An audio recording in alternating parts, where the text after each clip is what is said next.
Did you know Nipsey Hussle at all? Yeah, I knew Nipsey. Okay. His area, is that close to where you live? Yeah. Like a few blocks, kind of? Okay. That's how our neighborhoods, that's our number one. My neighborhood where I grew up at and his neighborhood are like arch one enemies. Okay, so Rolling 60s And and Hoovers, Hoovers. like, they've been fighting forever. Forever. When you heard about the news over him getting killed, and you looked at the situation around it, what did you think? Well, the first thing that happened is I hoped that it wasn't an outside gang. That was the first thing that I said.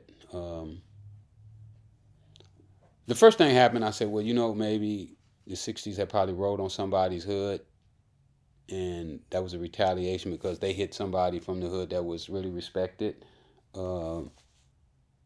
And they came back and retaliated, and the only way they felt they could retaliate was get somebody that was important to the 60s.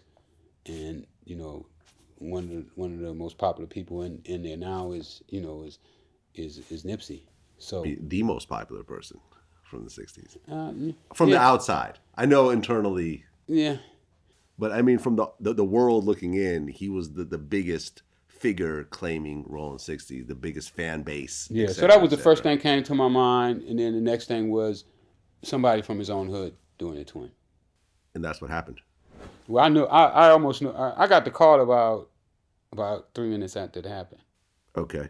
So I knew almost immediately, and when I told the guys, we started talking about it, and I kind of told them what scenario had pretty much took place, and then it turned out to be that it was somebody from his neighborhood. Right. And I mean, the story that everyone's running with is essentially that Nipsey called him a snitch and told him to leave the area. I heard that too. Okay. And that's something that people kill over in South Central. I mean, explain to me what a snitch jacket. When you get a snitch jacket, what happens? Well, I mean, with a snitch jacket, you could get killed from the right person, and then if it's according to who you snitched on, pretty much they're gonna run you out the hood though. I don't know anybody that walks around South Central right now with a snitch jacket on them. I'm sure it is somebody around there who told, and don't nobody really know. But that's a tough jacket to wear. You yourself never snitched on anybody, but you did testify against the police. Mm-hmm. I caught slack behind that. Did certain people consider that snitching? In jail, they did. And it was usually like the guys who were like shot callers from different neighborhoods, who felt I got off from that case and they didn't get off. But yeah, they did. Yeah, and this is one of the topics we've covered a lot. Like, for example, BG Knockout was talking about how... You ever heard the book called The Art of War? Yeah, Sun Tzu. Okay, so this is one of the books that, prison gangs and groups read in jail. They study this book and they live by it. Now, the whites in prison and the Mexicans, for the most part, have a policy that they can tell on anybody that's not a part of their group. It comes from the art of war. It's pretty much, getting rid of your enemy by any means. And the greatest war fought is one that, the greatest war won is one that you don't have to fight necessarily, right? So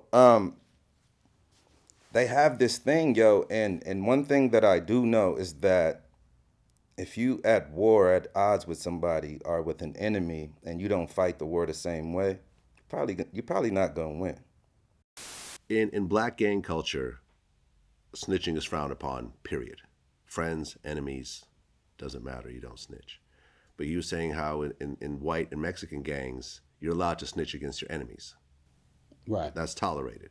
Or a different race. Yeah, or a different race. Like they can tell on a black and it ain't no consequences. Not a big deal. They'll get, they'll be all ganged out on the stand saying he did it. Right. And the gang accepts him back like no issues at all. He feels that this puts black gangs at a disadvantage because their enemies are able to do things that they can't. I remember I interviewed Bosco I feel it makes us stronger though. Like Okay. I feel us, for me, I feel it makes us stronger where y'all weak at. You know, when you look at it as someone who has been snitched on and given life in prison, how do you really, you know, how do you feel about that whole thing? I don't know. I've been out of that whole like what it feels like, what they say, and all that. I've been out of that so long now that it's my opinion probably is not the opinion of most people. You know. Okay. I accept if you in the drug business, somebody's gonna snitch on you. Okay. You yourself, if you got robbed, would you call the police on somebody? Today, 2019? I don't know. That's a hard one to say. You know. Because you still have those principles you grew up with. But it's hard to say, man. I mean, I never been robbed. You know, it's like I never had that happen. You know, I never been in a position of vulnerability. You know,